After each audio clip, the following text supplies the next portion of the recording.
Okay, so today I got home from work and I had a package from Brent Bailey. It's his power hammer flatter that I ordered. I got excited and I went to open it and I was like, no, I should do an unboxing. So just, pretend this is me opening it.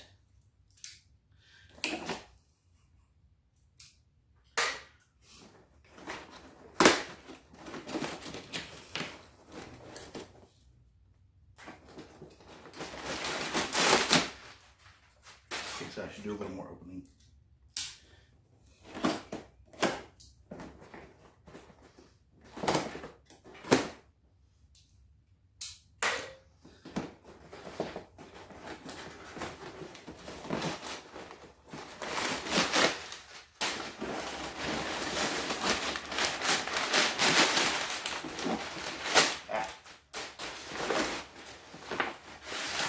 Holy crap, this thing is big. So while I was waiting on this, anything else in here? I don't think so. But check. Nope, that's it. While I was waiting for this, I was like, I could probably make one. So this is what I made. Of course, it's falling off the power. Works pretty good. Definitely nowhere near as big, but that's the material I could find.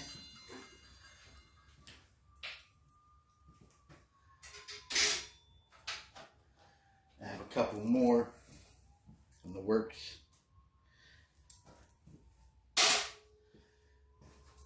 But I wanted to see how it was. So definitely a lot heavier radius than mine is. Probably a better heat treat. I didn't know exactly what kind of material I had. So there it is. I can't for the life of me remember what he has it named under, but it's like the Behemoth or something like that. So let's light the forge and see how it does.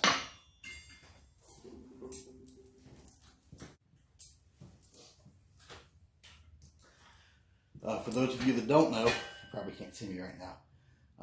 I have 2 100-gallon tanks on that side of the wall. The gases run up through there, over through the tanks, up the wall, through right there. It goes over and comes down. It's not necessarily maybe the best setup. I still haven't come to terms with how I like it coming from the ceiling, but you know, this never gets any hotter than I can touch this when the forge is running. So, and I didn't care to cut a trench through my shop floor.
So, hydrate or die, first of all.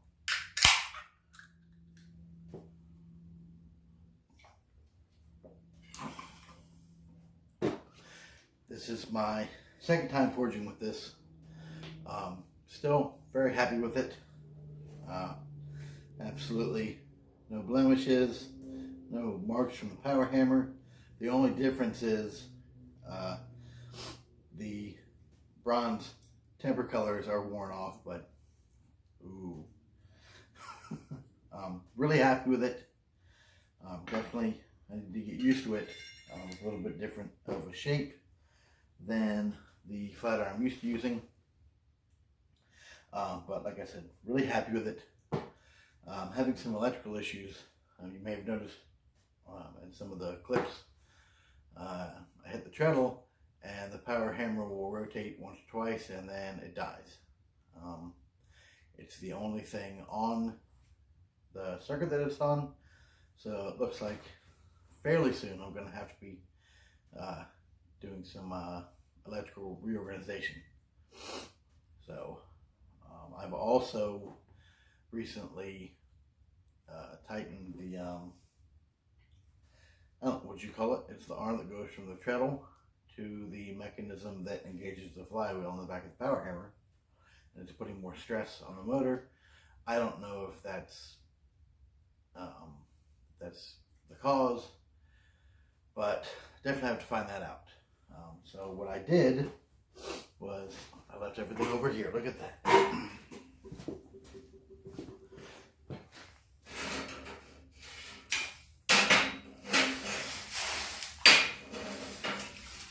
It's still a little toasty.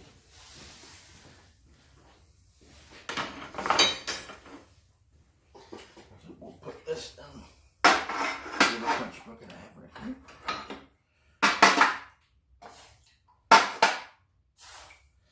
You stay cool so I can pick you up in a second.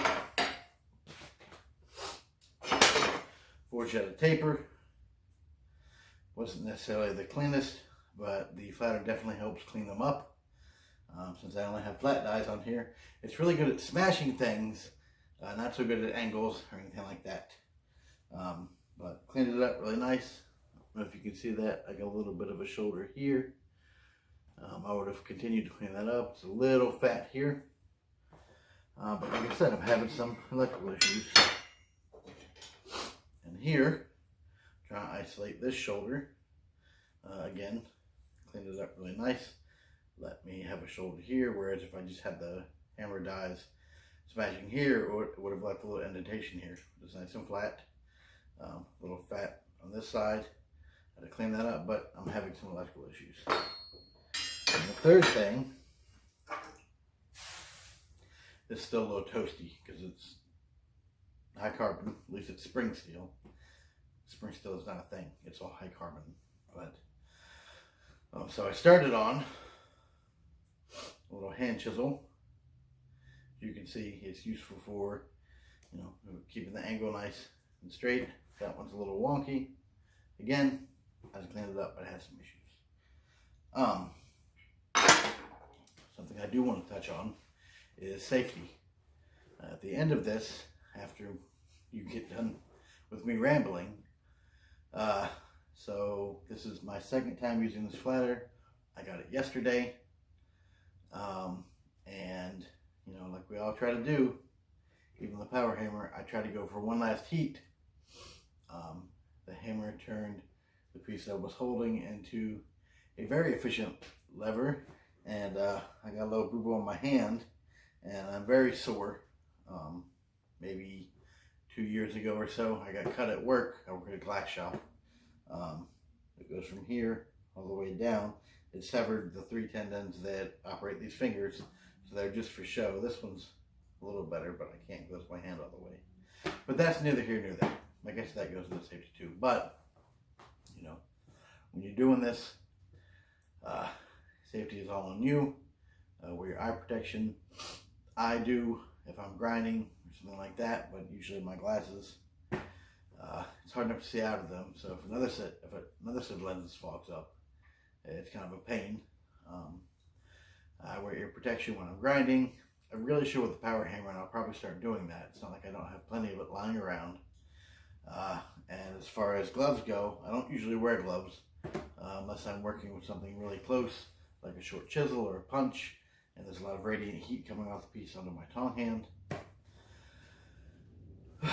So, I feel like I'm rambling, but you know, safety is on you, and you really should, you know, if you don't know basic safety, especially in a hot work shop or a blacksmith shop, do a little research. Another thing I kind of want to touch on that I've seen an increasing amount of as of late, but I maybe switched to a gas forge about 3-4 years ago. But in the past year, especially with the advent of all these companies where you can just order it online, there are way too many forges out there that have the refractory exposed. I don't care if it's, and of course the term is not coming to me. It is a rigidizer that you spread on there. You still have to have a refractory over top of it. I see so many people of you with a company that I won't name, forge out there. It comes, it's unlined, and maybe almost even worse, I see plenty of people starting out who maybe don't want to do this all the time, but they're not involved enough to realize that the unlined refractory is dangerous. Even if you say something, they say, oh, well, it came like this, and they said it's okay. Do a little bit of research, find out what's safe and what's not. So, sorry for the little rant. Back to the flatter. Super happy with it. It's plenty big. This is probably, if I had to guess, so this hammer is 2.5 pounds. If I had to guess, this is probably 3 pounds, maybe 2.5 pounds of steel. It's a nice big flatter. It definitely works. It's a high quality piece. I can't recommend Brent Bailey stuff enough. Be it a hammer or a flatter or anything I've ever seen of his, absolutely top notch. So I'll see you guys next time. I hope you enjoyed it. I hope you learned something. If you have any questions, let me know.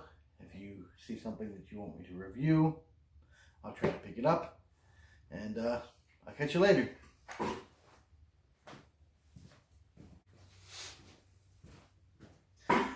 Hey, look, I'm back again. Apparently, I accidentally deleted the clip of me hurting myself. So, like I said before, just keep in mind, you know, don't try to stress it. Don't go for that one last heat.